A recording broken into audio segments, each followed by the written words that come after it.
위기는 누구한테는 기회가 된다고 했던가요? 이 코로나19 국면도 이런 상황이 연출되고 있습니다. 김기혁 아나운서. 네, 미국 시카고의 최대 수족관인 쉐드 아쿠아리움이 지난달 16일부터 코로나19로 인해서 무기한 휴업에 돌입했습니다.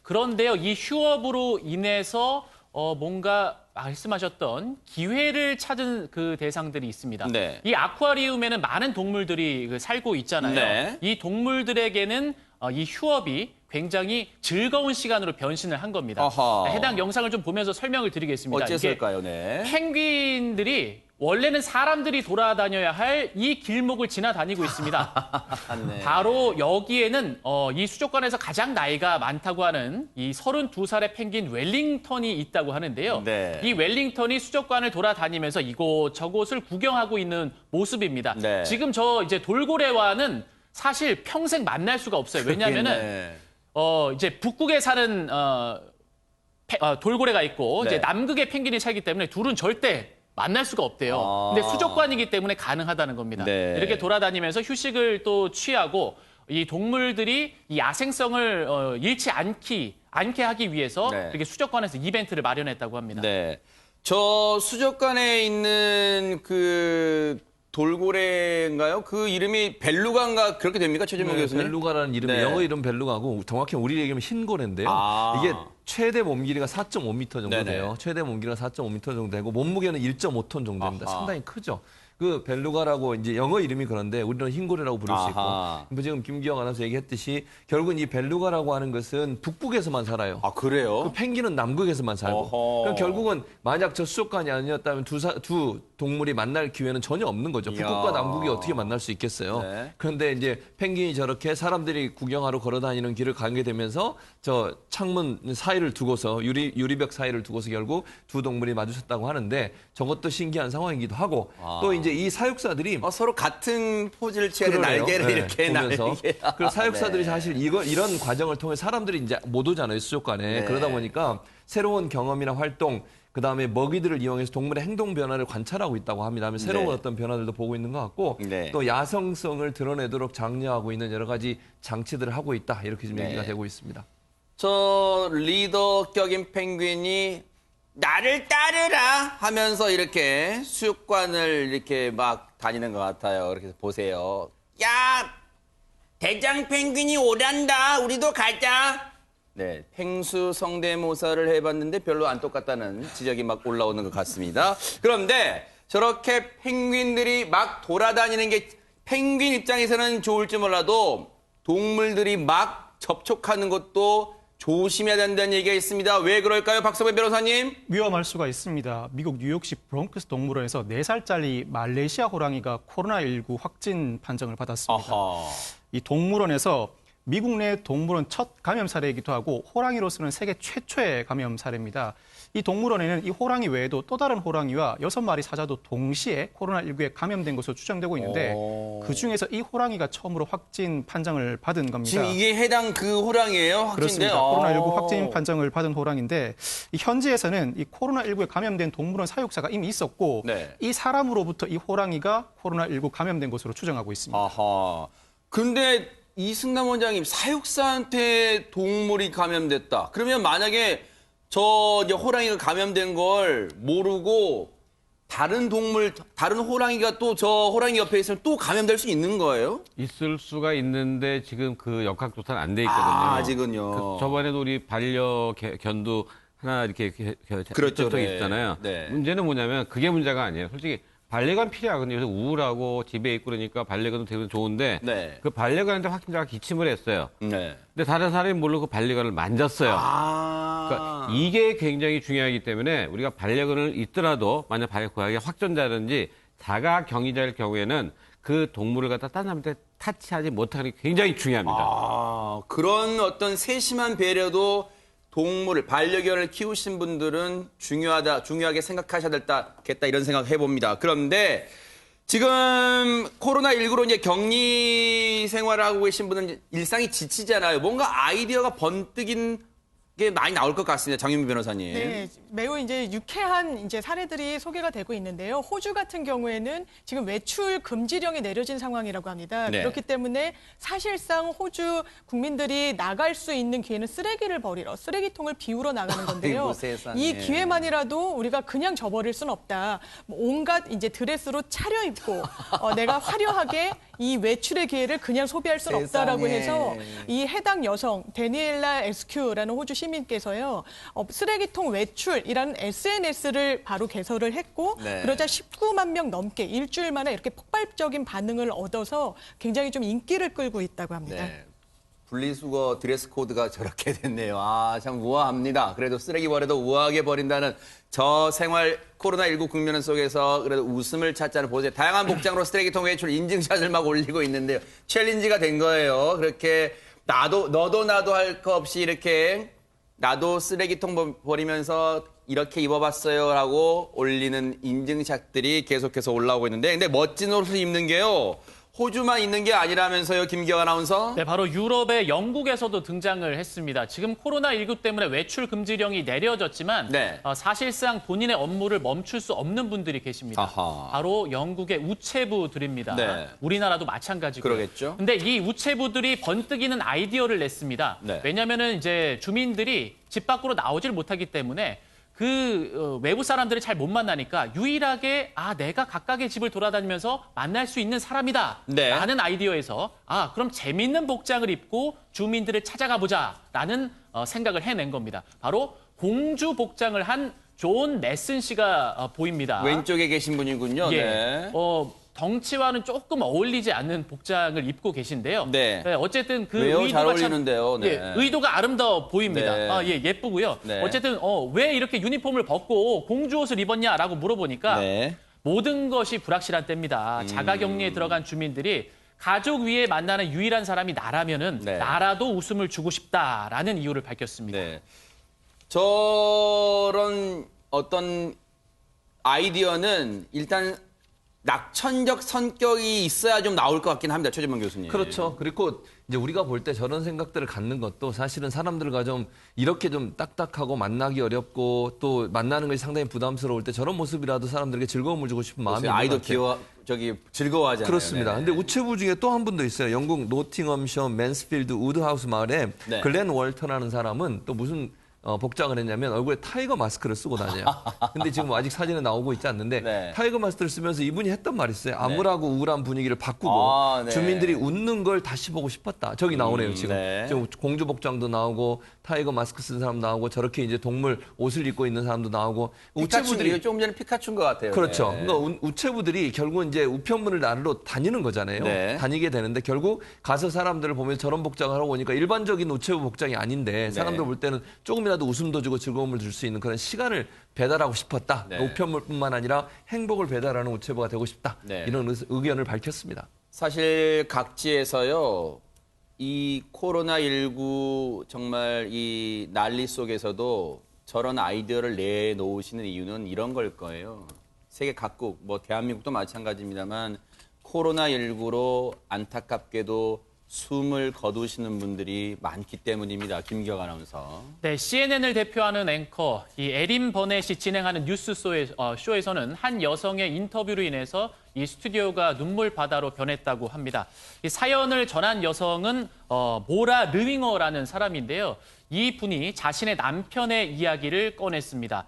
바로 이 남편은 20년 넘게 뉴욕 퀸즈의 한 고등학교에서 농구부 코치로 일을 해왔다고 합니다. 그런데 지난달 17일 무렵에 코로나19 증상이 발현이 됐고 지난 주말에 인공호흡기를 낀 채 중환자실로 옮겨졌지만 42세의 나이로 사망을 하게 됐습니다.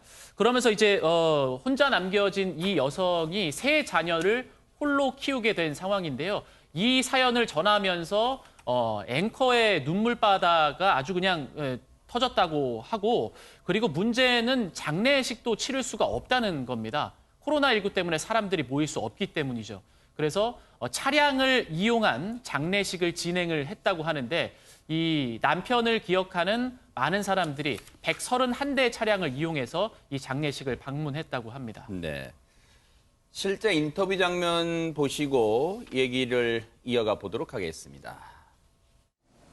And then the doctor took the phone and he said, "I'm sorry, but there's no more pulse." And then I played our wedding song for him. But I don't want anybody else to experience this. This morning I woke up to a notification on my phone that 43 in Nassau County, 43 people alone overnight died. It won't happen to them. But maybe they're carrying it and they don't know it. So our viewers know, I mean, I think your love for him. I'm sorry, you made me cry, actually. It's a beautiful thing. But I also wanted everyone to know about the love that your community had for your husband. 사실 어느 죽음이 안타깝지 않은 죽음이 있겠습니까마는 정말 이 뭔가 인터뷰 사연을 전하는 앵커의 마음도 북받치게 하는 이 사연 참 이제 아내가요 이 아내분께서 이승남 원장님 네. 이 당부의 말을 전했대요. 네. 이 시청자분들한테 이렇게 말씀하신 거예요. 당신들은 무적이 아닙니다. 감염은 모두에게 일어날 수 있는 일입니다. 제발 반드시 집에 머무세요. 자가격리 그런 걸 하라는 얘기고 이제 그런 당부의 말도 지금 남편의 죽음을 슬퍼할 겨를도 부족할 텐데 사회적으로 미국 지금 상황 지금 심각하잖아요. 그래서 시청자한테 당부의 말까지 했습니다. 네, 근데 굉장히 좀 아이들도 아직 계시나 있고, 근데 이분이 이렇게 말씀하는 이유 중에 하나는요. 또 왜냐면 이 남편분이 42살이에요. 굉장히 젊잖아요. 네. 농구 코치죠. 굉장히 건강하거든요. 그러니까 이런 분도 걸릴 정도인데 당신들이 내가 젊다고, 내가 건강하다고 절대 안심하지 말라는 굉장히 중요한 메시지를 준 거예요. 왜냐면 아무데나 막 놀고 그러는 사람 굉장히 많아요. 맞아요, 네. 뭐 해변가 가서 놀고 막 술도 먹고 그러거든요. 네. 그러니까 이분 얘기 꼭 들으시고요. 제발 좀 집에 계시고요. 네. 격리할 동안 꼭 격리해 주는 게 굉장히 중요합니다. 네. 여러분이 문제가 아니라 여러분이 남의 생명을 뺏는 일을 할 수가 있습니다. 그러니까요. 바로 그런 경각심을 늘 잃지 않아야 된다는 점을 이 아내분께서 정말 그 슬픔 가운데서도 전해주신 거예요. 그 용기를 내신 거예요. 그런데 CNN 앵커 얘기 나온 김에 사실은 그 크리스 쿠오모라는 또 한 명의 유명한 CNN 앵커가 있는데 지난달 31일 확진 판정 받았었잖아요. 김기영 아나운서. 예, 맞습니다.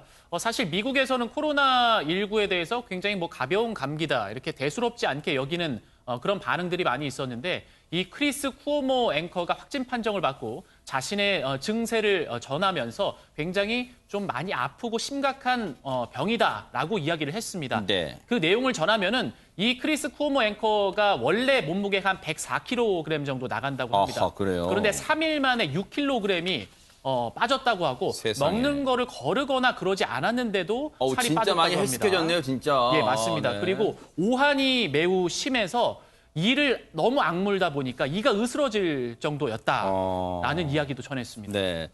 지금 쿠오모 앵커의 이 상태가 어떤지 직접 화상 인터뷰를 했던 모습 보시고 이어가 보도록 하겠습니다.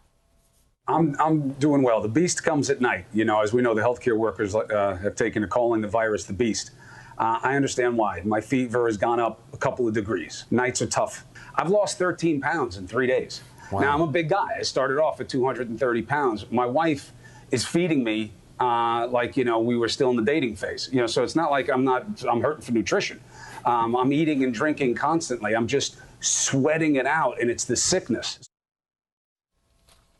정말 그야말로 코로나19를 이겨내기 위해서 사투를 벌이고 있다. 이렇게 해도 과언이 아닐 텐데 사실 최준문 교수님, 저 쿠오모 앵커가 코로나19 국민에서 나름대로 유명세를 치르게 된 계기가 있죠? 그렇습니다. 형 때문에 그래요, 형이 누구냐면 뉴욕 주지사입니다. 현재 뉴욕 주지사고요. 아하. 앤드류 쿠오모라고 하는 형인데 지금 오른쪽에, 네. 예, 맞습니다. 아하.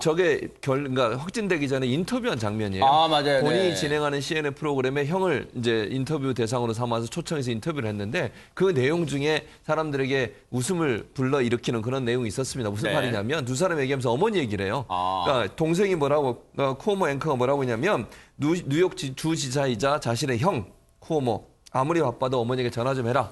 이렇게 먼저 선방을 날립니다. 네. 그랬더니 한다는 소리가 쿠오모 주지사가 야 내가 들어오기 전에 방금 엄마한테 통화했는데 엄마는 나를 더 사랑하신대. 너는 두 번째로 사랑하는 아들이란다. 이렇게 얘기를 하는 거예요. 그러니까 일반적으로 보면 이제 뭐 우리 같은 뭐 여기 우리 프로그램 사실 그렇게 얘기해도 되는데 일반적으로 방송 프로그램에 저렇게 얘기하는 경우는 드물잖아요. 그래서 저런 모습을 보여주면 사실 엄마 얘기를 중심으로 해서 두 사람의 즐거운 모습을 보여줘서 시청자들도 웃음을 지었던 그런 일이 있었고요. 네. 지금 쿠오모 주지사 같은 경우에는 차기 대권 주자로 급부상하고 있어요. 그래요? 그러니까 뉴욕에서 일어난 이 코로나19 방역을 열심히 한다는 것을 통해서 그리고 지금 현재 트럼프 대통령의 정적 이렇게까지 불리고 있는 상황입니다. 아하, 네.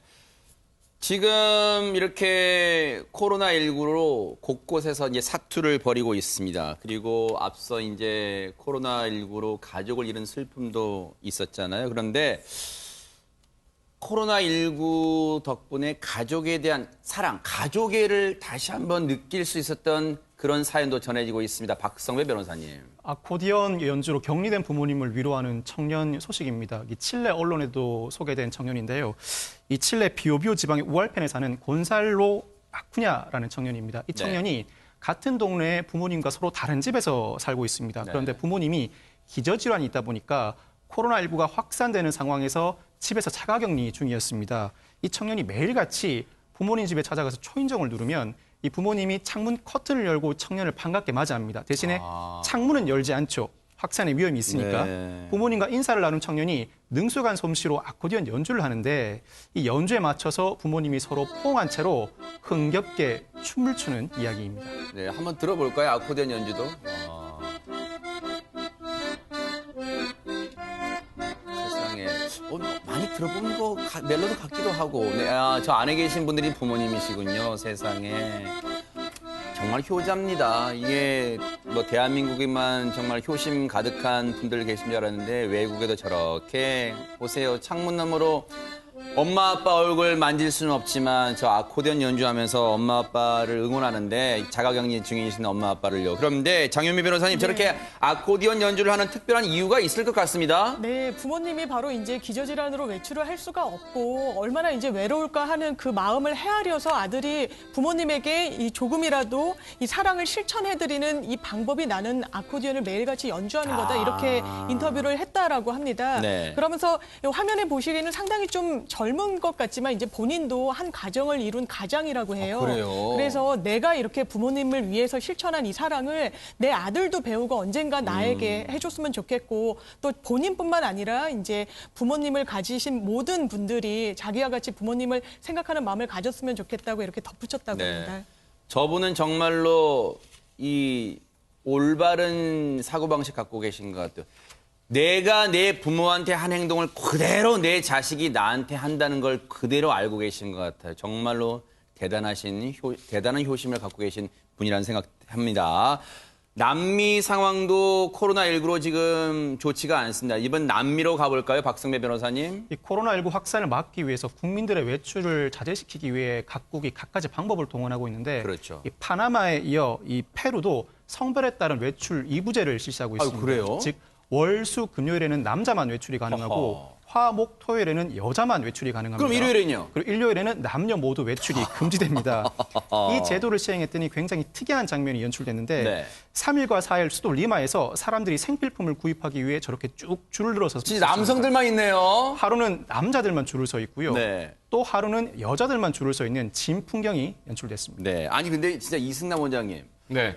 남녀 외출 2부제가 도움이 됩니까 진짜? 될 수밖에 없죠. 왜 그럴까요? 일단 반으로 줄잖아요. 사람이 반으로 주니까 그러네요. 그만큼 사이의 공간이 넓어지고 저절로 거리 두기가 되는 거 하나 있고요. 또 한 가지 뭐가 되냐면은 특히 젊은 사람들은 여인들 만나면 어떻게 껴안잖아요. 그러니까 따로 하게 되니까 껴안는 횟수가 줄어드니까 밀접 접촉이 줄어들기 때문에 이거 생각보다 굉장히 재미있는 아이디어 같습니다. 네. 그러네요. 저는 처음에는 저런 얘기를 들으면 우스꽝스럽다. 아, 뭐야. 저렇게까지 해야 되나 하는데 이게 의학적으로도 효과가 있다. 그런 방법이라고 하니까 뭔가 또 솔깃하다 이런 생각도 해봅니다. 그런데요. 저런 풍경이요. 결혼식 풍경도 바꿔놨잖아요. 김기화 아나운서. 예, 코로나19 때문에 뭐 결혼식을 해도 문제, 안 해도 문제가 되죠, 지금. 네. 또 울며 겨자 먹기로 위약금을 내고 결혼식을 취소하는 사례도 발생을 하고 있는데요. 네. 이 부분은 번뜩이는 아이디어를 냈습니다. 네. 지난 토요일 오후 5시에 서울 강남구의 한 예식장에서 한 부부가 결혼식을 치렀습니다. 그런데 네. 어떻게 됐냐면요. 하객들은 오지 않았습니다. 다만 온라인으로 결혼식이 진행됐기 때문에 네. 화상 통화를 하듯이 하객들 그리고 이 친족들이 함께 화면으로 이 예식을 지켜볼 수가 있던 겁니다. 와. 자, 이렇게 해서 근데 그럼 마지막에 단체 사진 찍잖아요. 네. 요거 어떻게 찍었냐? 방금 보시는 것처럼 뒤에 큰 화면에 이 결혼식을 지켜보는 많은 분들의 얼굴이 하나하나 재밌네요, 되게. 예, 그렇게 해서 우리 신랑 신부가 직접 셀카로 모든 하객들과 함께 사진을 찍었다고 합니다. 이야. 굉장히 그 번뜩이는 아니. 아이디어인데요. 예. 잠깐 방금 나온 사람 누구예요? 네, 박명수 씨입니다. 박명수 씨? 아니, 최재범 교수님, 예. 박명수 씨 지금 왜 갔습니까? 왜 여기? 나왔냐면 원래는 이걸 지금 모 기업이 사실은 주최를 했어요. 그러니까 네. 왜냐면 온라인으로 이 영상 결혼식을 해야 되니까 기업에서 주최를 했는데 그 기업에서 박명수 씨를 섭외를 해줬어요. 축가로. 저 신랑 신부와 지인은 아니고? 아니죠. 아. 그런데 사실은 원래는 어떤 얘기였냐면 네. 저기에 박명수 씨도 영상으로 축가를 하기로 돼 있었어요. 영상으로 오는 게 아니었고. 아하. 그래서 원래는 영상으로 뭐 바보가 바보에게나 노래 있잖아요. 네. 본인 부인을 위해서 만들었다고 하는 그 바보가 바보에게 열창을 하려고 했는데 깜짝 등장을 한 거죠. 아. 그래서 저 지금 부부가 너무너무 행복해하는 모습이 보이잖아요. 네. 그 말은 뭐냐면 원래는 영상으로 올 줄 알았는데 박명수 씨가 노래를 부르면서 직접 나타나게 되니까 저걸 보고 있던 분들도 좋아하고. 깜놀했겠네요, 예, 진짜. 그래서 박명수 씨가 즐거움을 줬으면 좋겠다 네. 이런 얘기를 했습니다. 실제 영상 박명수 씨의 깜짝 등장 영상 한번 보고 이어가 보도록 하겠습니다. 상황이라 이렇게 못 가게 된 거에 대해서 좀 많은 분들이 아쉬워할 겁니다. 그러나 또 온라인으로 함께 한다고 하니까 여러분들도 많이 좀 좋아요 눌러주시고 마음속으로 많이 축복해 주시기 바랍니다. 저도 기회가 되면 가서 축구하면 바보에게 바보가 아니겠습니까? 불러드리고 싶은데 이렇게 가지 못하는 이 상황이 너무 아쉽네요. 아무튼 행복하시고 아주 훌륭한 그런 결혼식 치르세요. 축하합니다. 뭐죠? 안녕하세요. 네? 뭐야? 하지수 박지혜님 결혼 축하드리겠습니다. 10대 축가 바보에게 바보가 보란 듯이 살아볼 거야. 처음에는 못 가니까 영상 메시지 전합니다라고 좀 낙담시켜놓고 깜짝 등장해서 기쁨을 배가시켰습니다. 그런데 이렇게 이 결혼식뿐만 아니라요, 뭔가 다른 곳에서도 뭔가 아이디어가 번뜩였다고 하는데 대체 어떤 얘기일까요, 장윤미 변호사님? 네, 바로 신입사원 채용장입니다. 요즘 어떤 이제 공채를 치르든지 간에 학교를 빌려서 시험을 치르는 경우가 많은데요. 그랬었죠. 워낙 코로나19 전국이 심각하다 보니까 이제 학교를 빌리는 것도 사실상 불가능합니다. 그러겠죠. 그렇다고 지금 좁은 채용 시장에 손을 넣고 있을 수는 없습니다. 아하. 그래서 안산도시공사가 깜짝 아이디어를 냈는데요. 뭘까요? 바로 이게 뭐예요? 예, 여긴 축구장입니다. 네. 평소에는 축구장으로 쓰이는 안산 와 스타디움인데요. 여기에 5m 간격을 두고 서류 전형을 통과한 139명을 시험을 치르게 한 겁니다. 지금 보시면 이 139명이 빽빽하게 이제 그러니까 비교적 공간을 널찍널찍하게 해가지고 지금 시험을 보고 있는 건데요. 네. 아무래도 이제 4월 초라고 하지만 이번 주말 상당히 이제 바람도 많이 불고 했거든요. 그래서 그렇죠. 수험생들은 이 시험지를 꼭 붙잡고 이제 추위를 좀 이겨내 가면서 이 좁은 이 시험문을 통과하기 위해서 정말 고군분투를 했다라고 하고요. 네. 지금 여기 보이시는 건 직원분들입니다. 시험을 치르는 이 책상 그리고 손소독제 다 비치를 하고 책상 걸상을 다 소독을 한 다음에 응시자들을 이제 들여보냈다고 합니다. 지금 위에서 드론으로 바라보는 모습은요, 진짜 무슨 이 사람들이, 응시생들이 작게 보니까 바둑판 같잖아요. 그렇게 정말 오와 열을 딱 맞췄어요. 5m 간격으로 딱 맞춘 것 같아요. 보세요. 지금 위에서 보는 모습입니다. 근데 이승남 원장님, 근데 저렇게 하면 물론 응시생분들은 손을 호호 어제 바람 많이 불었잖아요. 그래서 호호 불었겠지만 감염 위험성은 상당히 좀 낮습니까? 어떻습니까? 굉장히 낮아지죠. 왜냐하면 우리가 그 기침을 해도 2m라고 그랬잖아요. 네. 그러니까 거기 누가 혹시 무증상 감염자나 혹시 그런 사람이 기침을 하더라도 날아가 버리니까 바람으로. 그래서 특히 마스크를 썼기 때문에 접촉이 안 되기 때문에 굉장히 좋은 시험 방법입니다. 아, 그러네요. 정말 많이 추천합니다. 그러니까요. 정말로 많이 추천합니다. 저런 곳 번뜩이는 아이디어를 곳곳 우리 사회생활 곳곳에 좀 적용시켜 주셨으면 하는 간절한 바람인데요. 이런 가운데요. 해외 언론이 우리나라의 이분을 조명하고 있어요. 집중 조명했습니다. 누굽니까? 김경아 아나운서. 네, 월스트리트 저널에서 칼럼을 게재를 했는데 코로나19 사태에서 진짜 영웅이 떠올랐다면서 우리나라의 이 사람을 소개했습니다. 바로 한국의 정은경 질병관리본부장입니다. 어허. 이 글에서 어떻게 칭찬을 했냐면요. 네. 그녀의 단호한 메시지, 잘 분석된 정보, 침착함의 조화가 국민의 불안을 효과적으로 안정시켰다. 야하. 그리고 여기에 더해서 카리스마 있고 네. 자존심 강하고 정치적으로 계산적인 선출직 지도자보다 전문 관료가 진짜 영웅으로 떠올랐다라고 하면서 극찬을 했습니다. 야, 근데 최진봉 교수님 네. 좋은 표현은 다 여기 들어있네요, 그렇죠. 지금. 왜냐하면 정은경 본부장 같은 경우에 일반 국민들한테도 상당히 신뢰도를 많이 줬어요. 저는 그 인터뷰한 제가 이제 언론학 전공이고 커뮤니케이션 전공인데 저번에 또박또박 인터뷰한 내용 침착하게 상황을 제대로 잘 전달하는 부분 이건 위기 관리에 아주 중요한 부분 중에 하나입니다. 그러니까 국민들한테 설득력이 높아야 되거든요. 어떤 메시지를 던졌을 때 국민들이 정말 신뢰감을 가질 수 있는 목소리 톤도 그렇고 네. 차분하게 대응하고 모든 질문에 정말 성심성의껏 답변하는 모습 그런 모습이 상당히 인상 깊었다고 볼 수 있고요. 지금 네. 입고 나오신 옷은 이제 민방위 보이거든요. 저게 보통 재난 상태나 방역 상태 이럴 때 이제 공무원들이 입는 옷인데 아주 전투적인 모습, 전투적인 표현이라는 얘기는 제가 적극적으로 어떤 상황에 대처하는 모습을 보여주는 이미지라고 볼 수 있고 원래 처음 나오셨을 때는 모직 코트 같은 걸, 모직 정장 같은 걸 입고 오셨었어요.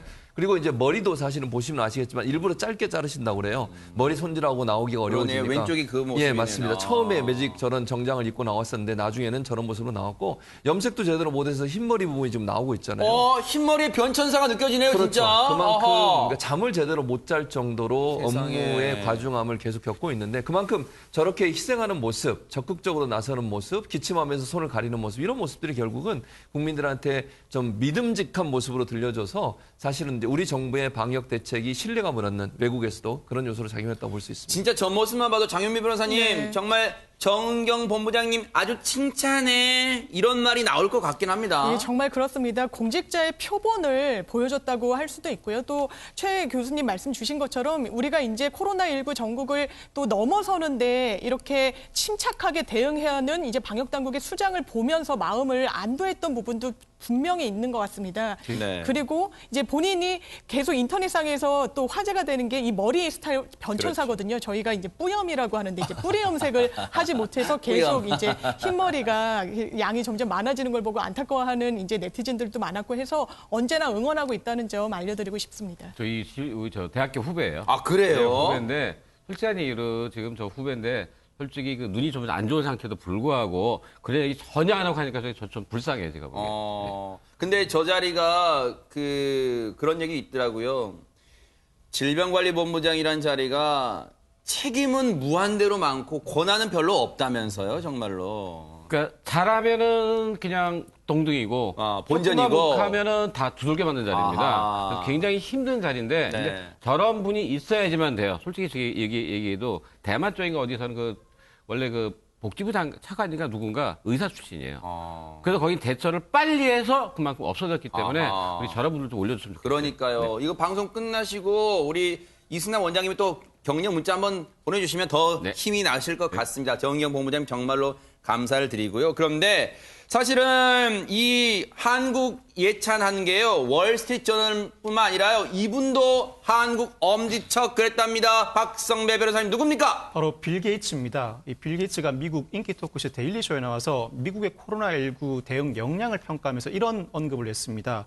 이 신종 코로나 바이러스, 즉 코로나19 검사를 많이 하는 것보다 검사 결과가 빨리 나오는 것이 중요한데 한국은 24시간 안에 검사 결과가 나오는 나라다라고 언급을 합니다. 즉 미국도 한국처럼 검사 결과가 빨리 나와야 한다는 취지로 언급을 한 겁니다. 네. 또 세계적 미래학자 에릭 토플도 미국 내 코로나19 상황을 점검하면서 한국을 주목할 만한 모델 국가라고 언급을 했습니다. 아니 근데 한국은 24시간 안에 검사 결과가 나온 나라다. 이 찬사 뭔가 의미가 있습니까? 어떻습니까? 굉장히 중요하죠. 어허. 왜냐면 우리가 확진자를 빨리 발견을 해야지만 그 사람의 격리 기간이 짧아지잖아요. 아. 그렇게 되면은 빨리 환자를 찾을 수 있기 때문에 그 사람이랑 접촉한 사람들도 빨리 찾을 수가 있어요. 그러겠네요. 그러니까 이게 연쇄 반응을 일으키는 거예요. 아. 근데 우리가 또 한 가지는 네. 중요한 게 뭐냐면 드라이브 스루 같은 거라든지 네네. 공전화 박수 그걸 하잖아요. 네. 그러니까 반대로 빨리 또 그걸 갖다 검사도 빨리 할 수가 있어요. 아. 그러니까 두 가지가 굉장히 큰 장점입니다. 그러네요.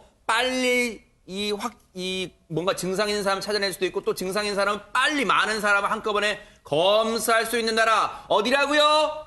대한민국입니다. 정말 엄지척 대한민국 정말 엄지척 이런 생각이 듭니다. 그런데 빌 게이츠뿐만 아니라 영국의 BBC 특파원, 한국에 있는 특파원도 깜짝 놀랄 일이 있었다고 하는데요. 김기현 아나운서 왜 그런 거예요? 예, 이 BBC의 로라 비커라는 기자도 엄지척을 했다고 합니다. 아하. 이게 왜냐면은 서울에서 택시를 지금 한국에서 생활을 하고 있는데 네. 서울에서 택시를 탄 거예요. 근데 택시를 탔는데 기사님이 아유 요즘 그 외국인들은 마스크 구하기도 힘들 텐데 이거 한 장 써 하면서 마스크를 선뜻 내줬다는 야, 겁니다. 이거 진짜 요즘 찾아보기 힘든 마스크 인심을요? 그러니까 요즘 어허. 뭐 그 현금보다 더 좋다는 진짜 마스크를 그 금스크라는 마스크를 줬어요? 맞습니다. 이게 그 오부제를 시행하고 있어서 사실 이제 출생연도 끝자리로 우리가 탈 수 있잖아요. 그렇죠. 근데 외국인들에 대한 그 이제 제도가 그 이후에 이제 마련이 되면서 그러니까 로라 비커가 이렇게 이야기한 거예요.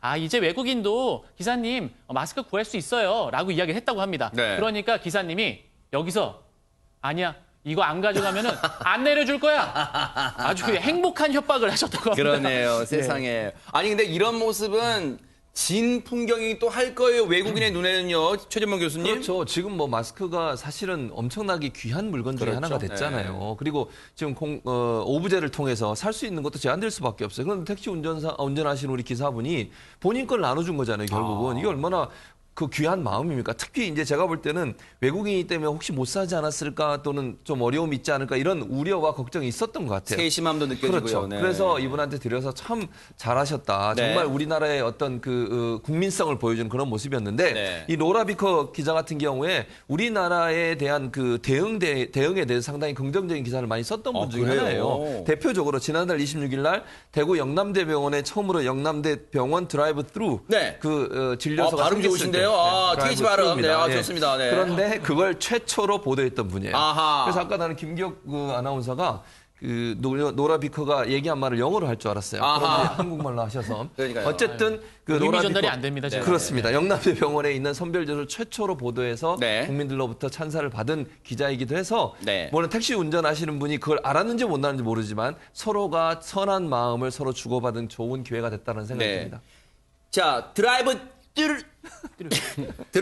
뚜루를 이 시행하고 있는 대한민국에서 살고 있는 외국인 유학생들은요, 진짜 어떻게 지내고 있을까요? 그것도 걱정됩니다, 장윤미 변호사님. 네, 오늘 화제가 됐던 미국의 유학생 2명의 인터뷰가 있습니다. 삼각김밥만 하루 종일 먹더라도 한국에 세상에. 있는 게 정말 천원이라고 생각한다는 와. 취지였는데요. 네. 이 단순히 미국으로 귀국하지 않아서 돌아가지 않아서 가슴을 쓸어내린 정도가 아니라 나는 인생에서 가장 잘한 선택이 지금 한국에 머물고 있는 거다라고까지 이야기를 했다라고 합니다. 네. 이 학생들은 이제 1월 달에 미국에서 이제 한국으로 공부를 하러 온 학생들인데요. 네. 뭐라고 얘기했는지 한번 직접 들어보시겠습니다. 네. 자, 유학생 얘기 들어보시고. 미국에보다 한국에 더 안전해요. 왜냐면 한국 정부는 코로나 바이러스 심각하게 받아들이고 있어요. 미국은 코로나 심각하게 받아들이지 않았어요. 마스크 처음 썼어요. 많이 답답해요. 근데 건강 꼭 해야 해요. 편의점에서 삼각 김밥 아침 가끔 저녁에 먹었어요. 매일 편의점 라면 삼각 김밥 매일 먹어요. 세상에요. 그런데요, 앞서 그 사진의 이제 마지막 보니까요, 진짜 옆에 컵라면이 쌓여 있네요, 세상에. 그 숙소에 진짜 책상에 쌓아놓고 보세요. 저걸 또 먹으면서 진짜 얼마나 또 질릴 거예요. 저런 음식만 많이 먹게 되면 삼각김밥도 먹고 라면도 먹고 어쩌다 한번 먹으면 맛있지만요. 그런데 저걸 먹으면서도요. 박성배 변호사님 미국보다 한국이 더 안전해요 라고 미국 대학에 이메일까지 보냈대요. 게리과 마거릿이 코로나19 확산세가 무섭게 치가 올라오던 2월에 가족뿐만 아니라 미국의 본소속 대학 총장으로부터도 미국으로 돌아오라는 연락을 받았답니다. 아하. 그렇지만 고민 끝에 돌아가지 않기로 결정하면서 이 미국 대학 총장에게 이메일을 보냈는데 게릿이 이 미국 대학 총장에게 메일을 보내면서 그 제목으로 한국에 남아야 하는 이유라는 제목을 달아 메일을 보냅니다. 그 요지가 한국이 코로나19에 잘 대처하고 있다는 건데 네. 이 게릿이 이 메일과 관련해서 지금껏 과제나 시험으로 에세이를 수급했었지만 그 어떤 에세이보다도 공들여서 메일을 써서 보냈다고 합니다. 정말로 그 말은 뒤집어 보면 지금 한국에서 생활하는 게 정말 미국으로 가지 않고 한국에 남아있는 게 정말 진심으로 다행이다고 본인이 생각하는 것 같아요. 근데 이승남 원장님, 네. 그럼 이걸 뒤집어 보면 그만큼 우리나라가 지금 대처를 잘하고 있다 이렇게 봐도 되는 거예요? 그렇죠. 제가 몇 가지 이제 좀 집어봤는데 네네. 첫 번째는 이제 질본에서 맨 처음에는 좀 저거 했지만은 심각하게 받아들여서 대응을 굉장히 잘한 거고요. 두 번째는 뭐냐, 의료진과 봉사들이 굉장히 너무 열심히 도와줬어요. 그 세 번째는 뭐냐, 그 사람들을 위해서 또 대구 그때 시민들이 도시락을 싸고 날려줬잖아요. 자기 가게를 닫고도. 맞아요. 이게 협조가 잘 되고, 그다음에 한 가지는 또 우리나라 같이 십시일반으로 성금을 보낸 나라가 없답니다. 뭐 돈 많다고 빌 게이츠가 다 이렇게 자선하는 거 말고. 그 마지막은 뭐냐, 일부 빼고 우리나라 국민들이 협조를 굉장히 잘해줬거든요.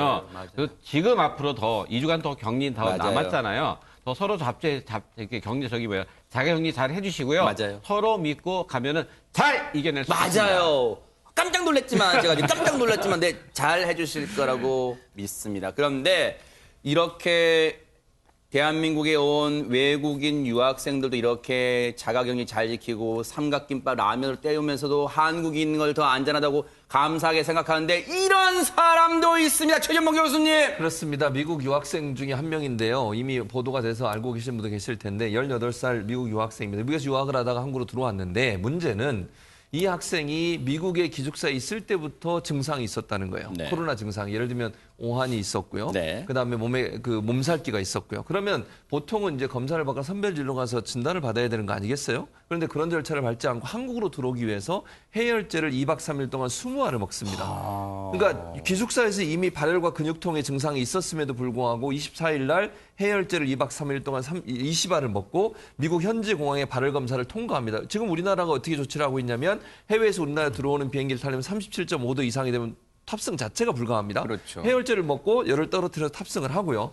그리고 25일 날 오후에 인천공항에 도착을 하고 문제는 또 네. 하나 있습니다. 네. 보통 이제 들어오는 사람들은 모두 다 건강 상태 질문서라는 걸 답변을 써야 됩니다. 네. 발열 있는지 근육통 아하. 있는지 여기에 있었다고 그랬잖아요. 이른바 제가. 문진표라는 게 그렇죠. 있잖아요. 네. 거기에다 다 없다고 표시를 한 거예요. 아이고. 거짓말을 한 거죠, 결국은. 저 표시에다가 잘못 써서 결국 발열 감지기 체크하고 체온 측정만 거쳐서 통과하게 된 거예요. 원래 이게 건강 상태 질문지에 만약에 그런 표시가 돼 있으면요. 격리시켜서 그러겠죠. 진단을 받습니다. 아하. 그래서 확진이 되든 안 되든 결정을 하게 되는데 그 단계를 뛰어넘기 위해서 해열제를 먹고 왔다는 것이죠. 네. 그리고 26일 날 부산에 이제 본인의 집이 부산이에요. 아, 부산까지 그래요? 가서 아하. 부산에 있는 지역 보건소에서 진단 검사를 받고 확진 판정을 받았습니다. 그때서야 해열제 복용했다는 사실도 뒤늦게 털어놓게 됩니다. 보세요. 건강상태 질문서 공항 검역 당국에 제출했던 거 보세요.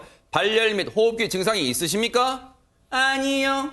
없습니다. 저 아주 지금 몸 상태가 좋습니다라고 하니까 일단 거기서 속여서 비행기도 탔고 미국에서도 탔고 인천공항에서 내려서 그냥 빠져나온 거예요. 그래서 집에까지 부산까지 가게 됐는데 그러면 그 사이에 김기혁 아나운서 접촉한 사람들은 아예 없습니까? 일단은 지금까지 나온 조사에서는 그 이제 부산 동래구에 이제 살고 있다고 합니다. 인천공항에서 부산까지 가는데 아버지 차를 이용해서 갔기 때문에 접촉한 사람은 없다라고 이야기를 합니다. 그런데요, 이제 부산까지 가는데 시간 엄청 많이 걸리잖아요. 네. 뭐 4-5시간 걸릴 텐데 휴게소 한 번을 들리지 않았을까라는 의문은 가질 수밖에 그럴 없죠. 수 있어요. 그리고 일단은 그 비행기를 같이 타고 온 분들의 마음도 지금 불안할 거 아니에요, 김기혁 아나운서. 예, 맞습니다. 비행기를 같이 타고 온 사람들은 사실 이 사람이 속였기 때문에 마스크를 거기서 성실하게 착용을 했는지도 조사를 해야겠지만 아하. 거기서 기침 등의 증상이 있었다면은 충분히 옆자리나 앞뒤 자리의 사람들이 비말을 통해서 감염이 될 가능성이 있는 것이죠. 아니 근데 이게 뭔가 발열 검사 이런 게 이렇게 구멍이 뚫려 있다고 봐야 되는 거 아니에요? 이렇게 그냥 그 질문지에만 상당히 의존을 합니까? 질문지에 별로 증상이 없으면 그냥 넘어갈 수 있는 거예요? 어떻습니까? 근데 이 이제 부분은? 어차피 이게 모든 사람을 다 할 수가 없잖아요. 또 이분같이 해열제를 먹고 온 경우에는 열이 안 나니까 직접 대고 하더라도 안 나요. 왜냐면 이 해열제를 먹는다고 평생 가는 게 계속 가는 게 아니라 먹고 나면 몇 시간 동안 열이 안 날 수가 있어요. 그러니까 통과할 때 1시간 전에 먹으면 열이 전혀 안 납니다. 그럼 알 수가 없어요. 문제는 뭐냐? 자기 양심이죠. 자기 양심이 그 기내에 탔던 20명 분들은 어떻게 했어요? 지금 자기가 확진자 됐을까 해서 굉장히 걱정이 되고 그러니까요. 감염자. 네. 또 한 가지 거기서 나이가 많으시면 어떻겠어요? 좀 아까 얘기했지만 서울에서 부산까지 갈 동안은 솔직히 4시간에 못 가고요. 특히 여자분들은 이 방광이 좀 작기 때문에 오줌을 참을 수가 없어요. 소변을, 네. 그러니까 최소한 2번 이상은 갔을 거예요. 아하. 그럼 거기 가서 어디 했어요? 화장실에 가서 네. 접촉한 사람들 또 할 수 있기 때문에 이걸 확실히 밝히는 게 굉장히 중요합니다. 근데 이런 생각이 들어요. 문득 궁금한 게요. 이 유학생이 2박 3일 동안 해열제를 모두 20알 먹었다 그랬잖아요. 이게 지금이 뭐 열을 내리고 그걸 떠나서 일단 20알이 혹시 건강에 영향을 미치지는 않습니까? 어떻습니까? 우리 그 약이라는 거는요. 우리가 안전한 몇 배를 먹어도 괜찮은 게 있어요. 근데 보통 이제 해열제 같은 경우에는 뭐 수말 하면은 하루에 8알 정도 먹은 거 아니에요? 네. 이거에서 그 정도는 아무 문제가 없습니다. 일단은 간이 나쁘거나 뭔가 나쁜 병이 있거나 그 약에 대해서 알러지 없는 사람은 상관이 없기 때문에 좀 제일 중요하게 제가 그랬잖아요. 자기 양심 선택. 양심 그렇죠. 보세요. 지금 많은 분들은 시청자분들은 오히려 그 유학생이 20알이나 먹었다니까 혹시 그 약물 과다로 혹시 뭐 더 부작용 없나 이런 데까지 걱정해 주는데 세심하게. 그런데 지금 장현민 변호사님 네. 뭐 미국도 지금 이 소식을 전해 듣고 아마 단단히 뿔났겠지만 일단 우리 방역 당국도 단단히 화가 났을 것 같습니다. 예, 도무지 그냥 넘어갈 수 없는 사안이라고 굉장히 중대하게 처리하겠다고 공언하고 있습니다. 일단 현행법에 따르면 이렇게 거짓으로 서류를 작성해서 내거나 본인의 증상을 숨기게 되면 1년 이하의 징역형까지 가능한 정말 엄벌에 처해질 수가 있기 때문에 이 부분에 대해서는 방역 당국이 고발 조치에 나설 것으로 보입니다. 네. 방역 당국의 얘기 직접 한번 들어보시고 이어가 보도록 하겠습니다. 해열제 복용의 경우에는 여러 가지 위험성이 있습니다. 공기 흐름이 이어지진 않는다고 하더라도 여러 가지 접촉했던 사람들에게 바로바로 큰 위험이 되고 해열제를 복용하고 검역을 통과한다는 것은 사실상 그런 건강상의 막대한 피해를 일으키는 위법하고도 아주 잘못된 행동입니다. 따라서 이 부분은 일단 관련된 법령에 따르는 처벌을 일벌백계 함으로써 다시는 이런 일이 발생하지 않도록 하는 것이 중요하고 이런 부분이 경각심을 일으켜서 세워서 다시는 재발하지 않기를 바라고 있습니다. 그런데 혹시 이 방송 보시면서 일부 시청자분들은 그러실 거예요. 아니 그러면 외국에서 들어올 때 몸이 좀 이상하면 아예 약도 먹지 말라는 거냐? 이럴 수 있냐 뉴스파이터? 이러실 거예요 박성배 변호사님. 그건 또 아닙니다. 정부도 코로나19 확산 상태에서 우리 국민들이 해외에서 의료기관을 이용하지 못해 굉장히 많은 걱정을 하고 있다는 걸 잘 알고 있다고 합니다. 네. 그래서 유증상자분들도 입국을 하셔도 되는데 다만 입국할 때 증상과 복용 약품만 솔직하게 이야기하시면 아무 문제가 없다고 합니다. 즉 네. 솔직하게만 언급하시면 큰 문제가 발생하지 않는다는 건데 다만 이런 문제는 있을 수가 있습니다. 유증상자가 해열제를 복용한 상태에서 출국을 하려고 할 때 출국 국가에서 일정한 조치를 취할 수는 있다고 합니다. 국가에 따라서는 확진자의 출국을 제한하고 있기 때문이죠. 네. 자 어쨌든 지금 방역 당국은 책임을 물을 수밖에 없어요. 많은 분들 걱정하니까요. 근데 이 유학생 말고 두 번째 분노 유발자는 대체 누굽니까? 김기혁 아나운서. 네, 이번에는 분노 유발자들입니다. 바로 한 부부가 이런 네. 만행을 저질렀습니다.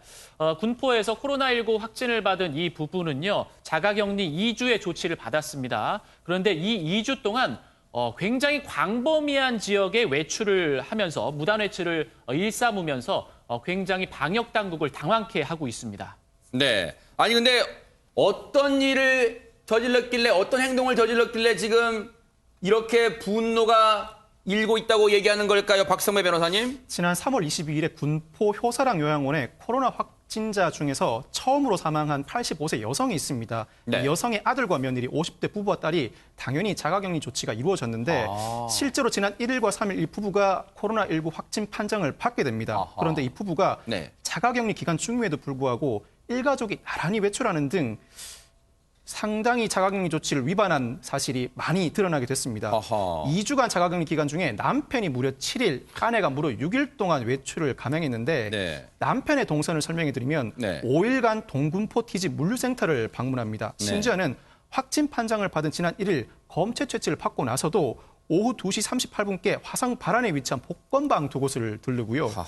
아내는 6일간 자차와 도보로 주유소, 음식점, 상점 등 당동과 금정동 일대를 활보합니다. 네. 역시 검체 검사를 받고 그 결과를 기다리면서도 은행 ATM, 마트, 교회 주차장 등을 잇따라 네. 방문하기도 하는데 급기야는 이 부부와 딸 일가족이 지난 3월 27일 오후 5시 19분부터 7시 20분까지 용인 에버랜드 호암미술관 인근으로 나들이를 떠난 사실도 네. 뒤늦게 확인됐습니다. 미술관 인근이에요. 미술관 뭐 전시 관람을 했다는 건 아닙니다. 미술관 애초에는 그렇게도 알려졌는데 지금 그쪽에서도 사실이 아니라고 정정을 요청했고 그래서 언론들은 다시 정정을 하고 있어요. 호암미술관 인근으로 나들이를 갔다는 거예요. 그런데 일단 동선 몇 개만 들어봐도 광범위합니다. 광범위하고요. 또 한 가지 이분 중에서 특히 뭐 여러 군데 특히 제가 보니까 물류센터하고 그다음에 여자분이 은행 ATM기 했잖아요. 네. 그럼 딱 거기는 어떻게 대고 하잖아요. 이렇게 바로.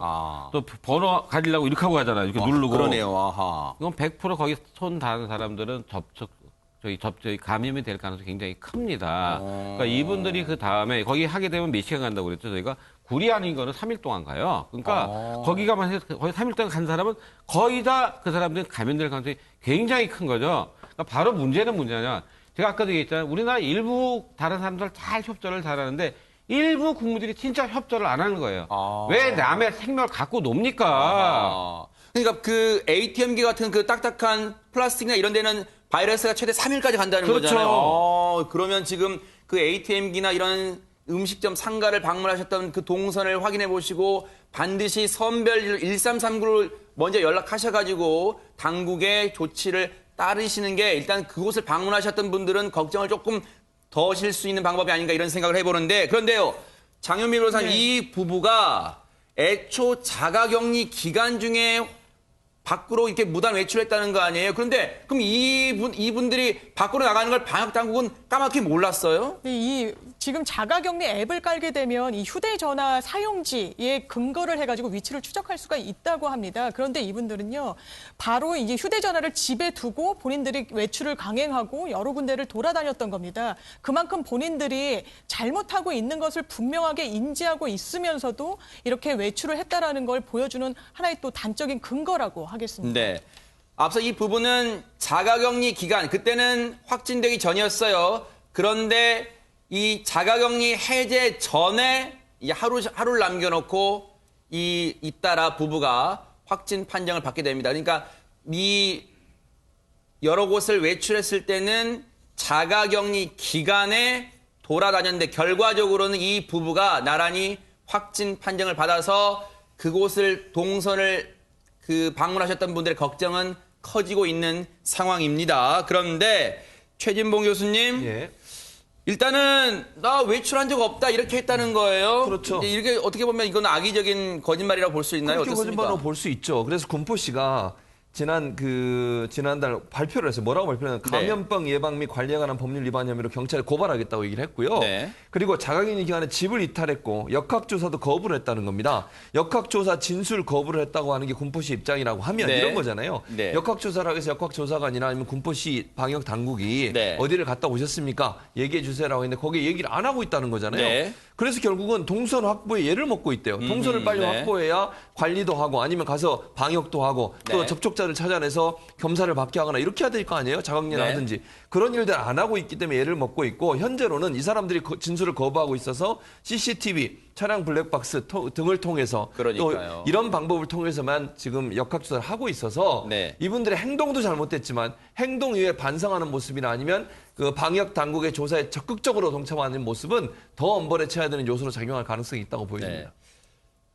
정말로 이렇게 하면 안 됩니다. 이승남 원장님이 여러 차례 강조하셨지만요. 정말 양심적 이 국면에서는요. 코로나 국면에서는 개인의 양심이 정말로 중요하다 이런 생각을 해보고요.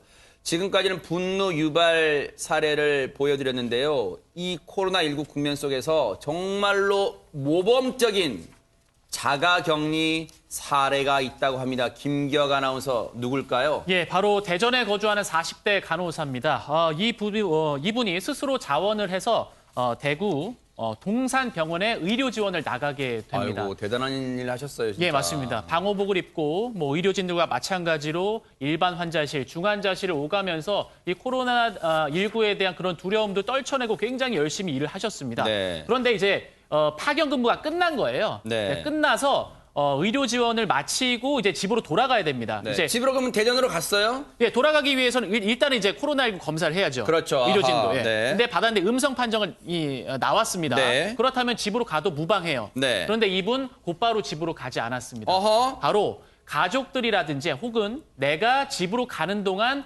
혹시나 다른 사람이 접촉돼서 일말의 가능성이라도 없애기 위해서 야. 혼자 자가격리에 들어가게 됩니다. 야, 정말 이런 생각을 가지신 분이 대단하신 분인데. 근데 그럼 2주간 자가격리 어디서 했을까요? 최진봉 교수님. 이게 정말 상상을 초월하는데요. 제가 상상을 초월한다는 말은 일반적으로 일반 집에 있지 않았어요. 이분이 고향이 아마 전북 장수인 것 같아요. 그러니까 어머니가 살고 있는 전북 장수군 도장마을이라는 곳에 네. 그게 절이 하나 있는데 거기서 이제 마을에서 1km 정도 떨어진 곳에 절이 있는데 절이 이제 산본에 있잖아요, 보통. 산 중턱에 절 바로 아래에 빈집이 하나 있었어요. 세상에. 근데 그 빈집이 무슨 집이냐? 부모님이 소유하고 있는 별채예요. 근데 여기는 전기만 들어가요. 세상에. 그러니까 세간살이가 없어요. 아이고. 생필품을 쓸 수 있는 게. 네. 그러니까 전기만 들어가는 그 집에 숲속에서 혼자 지낸 거예요. 13일 동안을. 아하. 격리를 본인이 한 겁니다. 네. 음성임에도 불구하고. 그리고 거기서 실제 먹을 것도 없잖아요. 그러니까 네. 부모님이 먹을 것과 생필품을 갖다 주는데 이것도 문을 열지 않아요.